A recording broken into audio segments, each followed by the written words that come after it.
আল্লাহ যদি আপনাকে তৌফিক দেয় জায়গা কিনার, আল্লাহর ওয়াস্তে কাউকে বললেন না, নিজের ভিতরে রাখেন। আল্লাহ যদি আপনাকে বাড়ি বানানোর তৌফিক দেয়, খুশি মনে কাউকে বলতে যান না, নিজের ভিতরে রাখেন। কোন একটা চাকরিতে ইন্টারভিউ দিয়েছেন, হুট করে খুশি মনে বলতে যান না, নিজের ভিতরে রাখার চেষ্টা করেন। গাড়ি কিনছেন, যা কিনছেন নিজের ভিতরে রাখেন।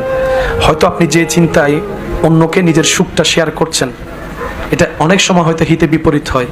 কারণ কেন বলছি এই কথাটা, শুনতে একটু অড লাগলেও কিন্তু জিনিসটা বাস্তব। কারণ বদনজর বলো একটা শব্দ আছে, আর মানুষের কাছের প্রিয় মানুষের বদনজরটা একটু বেশিই লাগে, নজরটা একটু বেশিই লাগে। আর এই নজর ব্যাপারে নবী রহমাতুল্লিল আলামিন হাদিসে পাকে কিন্তু সাবধান করে গিয়েছেন। সেজন্য আপনার এই জীবন চলার পথে আপনার যাই আল্লাহ পাক দিয়েছেন, দিচ্ছেন, দিবেন, নিজের ভিতর একটু কষ্ট করে সেভ করে রাখার চেষ্টা করবেন।